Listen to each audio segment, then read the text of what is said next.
दोस्तों, देश की आर्थिक हालत इतनी बुरी हो जाए कि देश का रिजर्व बेचना पड़ जाए, तब तो बात होगी होगी ना।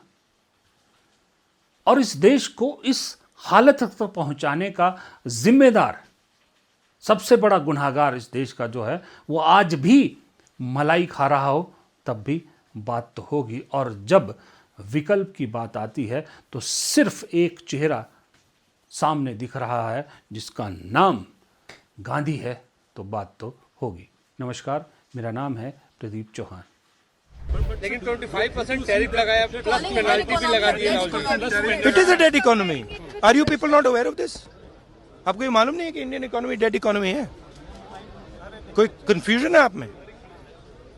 पूरी दुनिया जानती है कि Indian economy is a dead economy और बीजेपी ने इकोनॉमी को खत्म कर दिया है। क्यों खत्म किया है? अदानी जी की मदद करने के लिए खत्म किए। तो आप लोग हैरान क्यों लग रहे हो? 6 महीने पहले राहुल गांधी ने कह दिया था कि ये देश की इकोनॉमी सच में डेड इकोनॉमी। तब याद है राहुल गांधी को देशद्रोही, ये वो सो क्या क्या कहा गया था। आज सच्चाई सबके सामने है।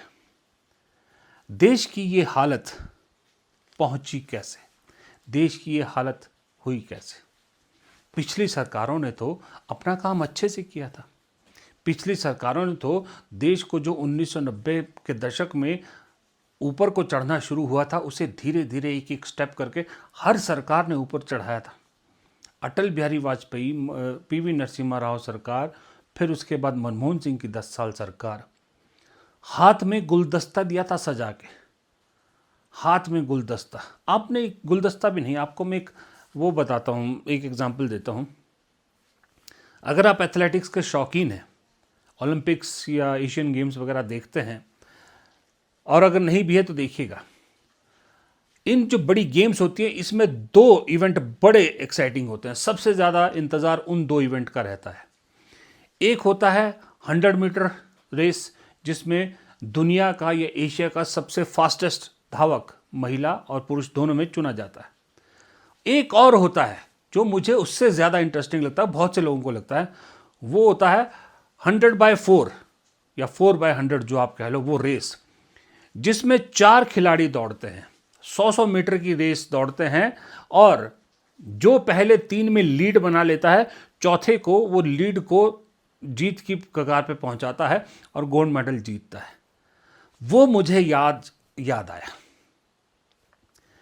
ये 4/100 की रेस, जीती जिताई रेस, मोदी जी कैसे हार गए। रेस की स्टार्टिंग होती है 90 के दशक में नरसिम्हा राव मनमोहन सिंह के कॉम्बिनेशन से। फिर दूसरी बैटन पहुंचाई गई अटल बिहारी वाजपेयी के हाथ में, जो लीड वहां ली उन्होंने, रेस को अच्छे से स्टार्ट किया। अटल बिहारी वाजपेयी सरकार ने सेकंड लैप में उसको आगे बढ़ाया। थर्ड लैप में मनमोहन सिंह सरकार, उन्होंने इस जीत का जो डिस्टेंस है औरों के मुकाबले कहीं आगे निकल गए थे। और चौथी लैप के लिए बटन पकड़ाई गई नरेंद्र मोदी जी को कि मोदी जी अब आपकी जीत सुनिश्चित है, जीतिए, आप सच में विश्व गुरु बनिए, अर्थव्यवस्था को तीसरे चौथे पांचवें दूसरे जहां पहुंचा सकते हैं, जितनी आप कोशिश करें पहुंचाइए, लेकिन हमने आपको पूरी रेस जीत के दे दी है, आखिरी लैप आपको पूरा करना है। मोदी जी ने आखिरी लैप शुरू किया, लेकिन मोदी जी उन खिलाड़ियों में से निकले जो वक्त से पहले ही जश्न मनाना शुरू कर देते हैं। मोदी जी ने जैसे ही रेस दौड़नी शुरू की, उन्होंने वहीं से जश्न मनाना शुरू कर दिया। अपनी 56 इंच की छाती दिखानी शुरू कर दी, विश्व गुरु का तमगा दिखाना शुरू कर दिया। हम तो इस नंबर की इकॉनमी बनेंगे, ये बनेंगे, वो बनेंगे। जोश जोश में पता ही नहीं चला आप रेस में कहाँ पीछे छूट गए, आप ट्रैक से ही उतर गए। रेस तो छोड़िए, रेस में कंपटीशन में तो रहने का छोड़िए, आप ट्रैक से उतर के ही कहीं और चले गए और बाकी लोग रेस जीत गए। आज आलम यह है कि आप उस रेस में, जिस रेस में पहले 3 खिलाड़ियों ने आपको नंबर 1 पोजीशन पे था, आप उस रेस में सबसे फिसड्डी हैं। फिसड्डी इसलिए बोल रहा हूँ कि आप और हम जानते हैं, पिछले कितने दिनों से क्लियर दिख रहा है कि पिछले कई वक्त से एशिया की वर्स्ट परफॉर्मिंग अगर किसी की इकोनॉमी है तो भारत की है। वर्स्ट परफॉर्मिंग करेंसी किसी की है एशिया में तो वो भारत की है। बांग्लादेश, पाकिस्तान ये तक आपसे आगे निकल गया और आप इसी गलत फहमी में रह गए कि हमारे तो बड़े बड़े दोस्त हैं, हम तो विश्व गुरु हैं, हम जहाँ जाते हैं मोदी मोदी के नारे लगते हैं, हम तो छाए हुए हैं, हम तो तीसरे नंबर की इकॉनमी बनने वाले हैं, बस दुनिया हमारे कदमों में है। ये हकीकत इनको मालूम था, दिखाया हमें ये जा रहा था और आज सच्चाई सामने आई। अब मैं दरअसल आज के टॉपिक पे आता हूं। मैं ये सारी भूमिका क्यों बांध रहा हूं? क्योंकि जिस आदमी ने ये चौथा खिलाड़ी सिलेक्ट किया ना, जिसने जबरदस्ती टीम में किसी और को आना था, लेकिन उस आदमी ने चालाकी से किसी और को टीम में डाल दिया, नरेंद्र मोदी को उस जगह पे टीम में डाल दिया और साथ में एक छोटा मोदी भी उसी में शामिल कर लिया, लेकिन मेन खिलाड़ी नरेंद्र मोदी डाल दिया, जबकि होना किसी और को था। वो सेलेक्टर बहुत चालाक था। हम सब ने बहुत बार बात की है कि ये जो आज हालत है, जो हम ये रेस हार रहे हैं, इसके लिए बहुत बड़ा कारण है अन्ना हजारे और उनका आंदोलन। अन्ना हजारे की गैंग, अरविंद केजरीवाल, किरण बेदी, ये सारे लोग बहुत बार बात करें, लेकिन कभी इस शख्स का जिक्र कम किया जाता है। लेकिन आपको मालूम है ये शख्स कहाँ है आजकल? कोई ढूंढ के बता सकता है? अगर आप में से बहुत से लोग भूल गए हो इन्हें या युवा हैं जो नहीं जानते, तो मैं बता दूं, इस शख्स का नाम है विनोद राय। अन्ना हजारे, अरविंद केजरीवाल और गैंग, उनसे कहीं ज्यादा बड़ा गुनाहगार आज देश की इस हालत का ये शख्स है। यह शख्स है जिसने प्लेटफॉर्म तैयार करके दिया संघ को और अन्ना हजारे को। यह वो शख्स है। यह मनमोहन सिंह सरकार के टाइम में सीएजी हुआ करते, controller and auditor general of India. यही वो शख्स है जिसने 2011-12 में 2G स्पेक्ट्रम स्कैम और कोल स्कैम का कहा भांडाफोड़ किया। देश को बताया कि इन दो स्कैम में गलत अलॉटमेंट की वजह से इस देश को लाखों करोड़ रुपए का नुकसान हुआ है और इस देश में एक माहौल बना दिया कि मौजूदा मनमोहन सिंह सरकार देश की भ्रष्टतम सरकार है, भ्रष्टाचार चरम सीमा पर है। ये इस शख्स ने उसकी बुनियाद डाली थी, विनोद राय। आज क्या हुआ? 2G स्पेक्ट्रम केस में सब बरी, कुछ नहीं निकला। कोल स्कैम में सब बरी, कुछ नहीं निकला। लेकिन हुआ कब ये सब? 2020 के बाद। और ये शख्स ने गेम कब खेली? 2011-12 में। और वो मैदान साफ किया, उस पे उगा India against corruption. Anna Hazare का चेहरा, संघ का पैसा और संगठन और केजरीवाल एंड गैंग, पूरी टीम, उसमें से निकला नरेंद्र मोदी। एक बड़ा मोदी, एक छोटा मोदी, अरविंद केजरीवाल। वो किस्मत खराब थी कि बीच में इन दोनों रेप्लिकाज की आपस में नई बनी नई पटी, तो आज केजरीवाल जी तो फिर राहुल गांधी की शरण में आ गए हैं, जिन्हें रोकने के लिए दरअसल ये कहा जाता है कि मोदी जी को सत्ता में बिठाने के लिए या बीजेपी को सत्ता में बिठाने के लिए ये सारा प्रपंच रचा गया और जिसके कर्ता धर्ता ये विनोद राय थे। लेकिन मैं ये मानता हूं कि बीजेपी को सत्ता में बिठाने के अलावा ये बहुत बड़ा प्रपंच था राहुल गांधी को सत्ता से दूर रखने के लिए, क्योंकि ये सब जानते थे कि 2014 में फिर यूपीए सरकार रिपीट होगी और चेहरा राहुल गांधी होगा, क्योंकि वो चुनाव राहुल गांधी के चेहरे पर लड़ा जाएगा। सब जानते थे। मनमोहन सिंह सरकार ने इस आदमी के झूठे आरोपों पर अपने मंत्रियों को, अपने सहयोगी पार्टियों के मंत्रियों को जेल तक भेजा ताकि उनकी क्लीन इमेज जो है वो बरकरार रहे। लेकिन इतना तकड़ा ताना बाना बुना गया था और उस पर फिर वो अन्ना हजारे का तड़का लग गया कि लोगों को लगा कि सही में करप्शन तो इस देश में चरम पर है और यही हमारे पालनहार है, यही हमको बचाएंगे, यही गैंग हमको बचाएगी। अब तो मोदी जी हैं जो हमारे पालनहार हैं। क्या हुआ? सत्ता में आ गए। फिर इसी दौरान में ये जो एक कहा गया कि भाई अभी तो सत्ता हासिल कर ली, लेकिन जल्दी निकल जाएगी, सच्चाई ज़्यादा दिन छुप नहीं सकती। तो शुरू किया प्रपंच नंबर 2 चैप्टर 2, उस चैप्टर का पहला हिस्सा क्या था? मोदी जी जो भी करे उसको इतना बढ़ा चढ़ा के करो, इतना बढ़ा चढ़ा के करो कि भाई लोगों को लगे कि ये क्या हो रहा है, लोगों को विश्वास ही ना हो। पौराणिक कथाओं की तरह इतना कुछ बुन दो कि लोग सोचने पर मजबूर हो जाएं।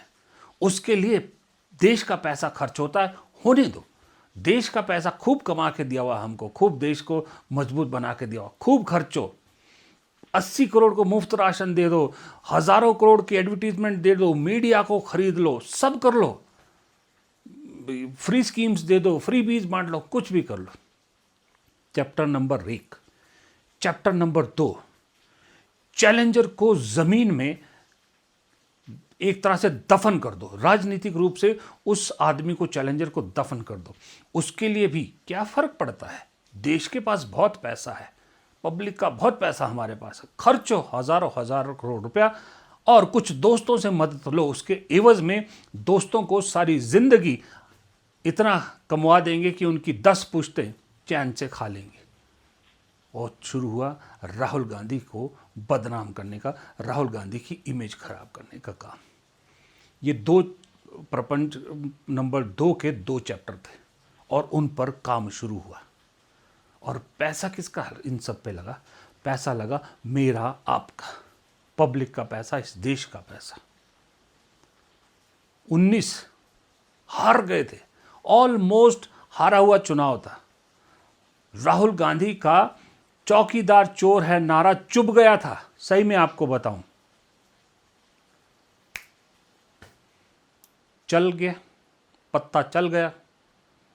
फिर हो गया, पुलवामा हो गया और गेम पूरी पलट दी गई। हारी गेम बीजेपी जीत गई। कहा यार ये तो बढ़िया है, ये जो प्रपंच है, ये जो पीआर का मामला है, ये जो दिखावे का मामला है और राहुल गांधी को बदनाम करने का मामला है, तो काम करता है भाई, कंटिन्यू करो, इसको और बढ़ाओ, बढ़ाओ बढ़ाओ बढ़ाओ, खूब बढ़ा। लेकिन सपने में नहीं सोचा था कि ये राहुल गांधी, जिसे हम सोने के स्पून से खाने वाला बच्चा समझते थे या ऐशो आराम से जीने वाला इंसान समझते थे, ये सड़क पे उतर जाएगा, पैदल चल पड़ेगा, देश को पैदल नापेगा। ये अनएक्सपेक्टेड है, उन्होंने सपने में नहीं सोचा था और राहुल गांधी ने वो कर दिखाया और एक झटके में हजारों हजार करोड़ रुपया बर्बाद कर दिया इनका। Image clean. फिर जो कोशिश थी, उस कोशिश को राहुल गांधी फांप गए कि ये तो संविधान को बदलने की ताक में है भाई, ये तो इस देश की रूह को घायल करने की ताक में है भाई। पब्लिक के सामने, लोगों के सामने राहुल गांधी ने रखी ये बात कि भाई ये संविधान बदलना चाह रहे हैं। अगर ये 400 पार की बात कर रहे हैं, ये कोई छोटी मोटी गेम नहीं है। लोगों को पहला झटका लगा, समझ में आया और 240 पे रोक दिया। बस वहीं से गेम बिगड़नी शुरू हुई। फिर वही प्रपंचों के जरिए कोशिश की गई, उस कोशिश में कुछ कामयाबियां मिली, फिर साम दाम दंड भेद सब इस्तेमाल किए गए। कुछ राज्यों के चुनाव जीते, अनएक्सपेक्टेड जीते हुई, लगा कि चीज़ें फिर नॉर्मल हो जाएंगी, इनको उम्मीद थी। लेकिन वो तो एक ज़िद्दी आदमी है ना, हाफ सन की आदमी है राहुल गांधी, उसे ये नॉर्मल आदमी समझ बैठने की गलती कर बैठे।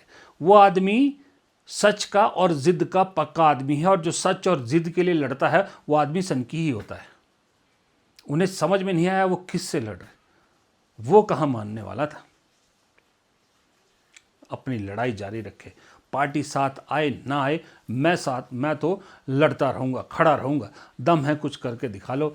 3 दर्जन केस कर दिए, सदस्यता तक ले ली, कोई बात नहीं, मैं लड़ूंगा। और उस लड़ाई का नतीजा आज ये है कि धीरे धीरे अपने सभी चीज़ों में वो कामयाब हो रहे हैं। पार्टी भी बदल गई, इंडिया जो गठबंधन है, अपोजिशन जो उन्हें हल्का ले रहा था, आज सब के सब राहुल गांधी के सामने नतमस्तक होने को तैयार है। आज की डेट में सरकार अगर किसी से घबराती है सबसे ज़्यादा, तो वो 2 ही शख्स से घबराती है, बता रहा हूँ मैं, पूरी दुनिया में। मोदी जी अगर घबराते हैं किसी से, 2 इंसानों से ही घबराते हैं। एक है डोनाल्ड ट्रंप और दूसरे हैं राहुल गांधी। डोनाल्ड ट्रंप से इसलिए घबराते हैं कि पता नहीं कब क्या खोल दे, वो क्या राज खोल दे, क्या बोल दे। और दूसरा राहुल गांधी से कि राहुल गांधी के हाथ आज पता नहीं क्या लग गया, अब फिर क्यों किसी मुद्दे पर मुझे घेरेंगे। लीपापोती किया जाता है। फिर आजकल धर्मेंद्र प्रधान के पीछे पड़े हैं राहुल गांधी, लेकिन धर्मेंद्र प्रधान को बचाने के चक्कर में चेयरमैन और सेक्रेटरी उसके सीबीएसई बोर्ड के हटा दिए जाते हैं और राहुल गांधी फिर ये ट्वीट करते हैं कि ये कोई मजाक बना रखा है। इन्हें ये गलत फहमी हो गई कि राहुल गांधी यहीं रुक जाएंगे, राहुल गांधी ये सब छोड़ेंगे। राहुल गांधी इतनी आसानी से नहीं छोड़ते। अब तो उन्हें मोदी जी की दुखती रग पता लग गई है कि कहाँ जाना है। अब अगर फिर से वापस लौटता हूँ, ब्लूमबर्ग की रिपोर्ट में रत्ती भर भी सच्चाई है, रत्ती भर भी सच्चाई है। तो जो भी आगे सरकार बनाएगा, गैर बीजेपी जब भी सरकार बनेगी, मेरी उनसे अपील है, और मुझे मालूम है आप लोग मेरे साथ हैं, मेरी और मेरे दर्शकों के बिहाफ पे मेरी अपील है कि जब भी आपकी सरकार बनाए, इस शख्स को ढूंढ के हिसाब किताब ज़रूर कीजिएगा इससे, क्योंकि ये शख्स सीएजी के तौर पर जो इस देश का कबाड़ा कर गया, सच्चा होता तो ये देश का सपूत था। सब झूठ निकला, और ये मैं नहीं बोल रहा झूठ, खुद इन भाई साहब ने 2021 में माफ़ी मांगी। तब के कांग्रेस के जो नेता थे संजय निरुपम, उनसे माफ़ी मांगी क्योंकि इनकी किताब आई थी कि कहा कि मैंने झूठ बोला था। कोर्ट ने भी कहा कि इन सब जो भी मामले हैं इसमें कुछ है ही नहीं, कुछ दम ही नहीं, सबको बरी कर दिया गया। और ये भाई साहब तब से लेकर अब तक खूब मलाई खा रहे हैं। सरकार आते ही इन्हें सीएजी के बाद ये बना दिए गए चेयरमैन बैंक्स बोर्ड, उसके बोर्ड ऑफ बैंक बोर्ड, पता नहीं ऐसे कुछ नाम है, शायद मैं भूल गया, बैंक बोर्ड ब्यूरो, हाँ सॉरी माफ़ कीजिएगा, बैंक बोर्ड ब्यूरो का चेयरमैन बना दिया गया इनको। उसके बाद फिर उससे भी बड़ी मलाईदार पद मिली इन्हें, बीसीसीआई का चेयरमैन बना दिया गया। सुप्रीम कोर्ट जो कमेटी बनाई, वहाँ पर बीसीसीआई में तो आपको मालूम है माल ही माल है, मलाई ही मलाई है। जब वो पूरा हुआ तो आजकल जनाब 2022 से सुना है UN panel of external auditors and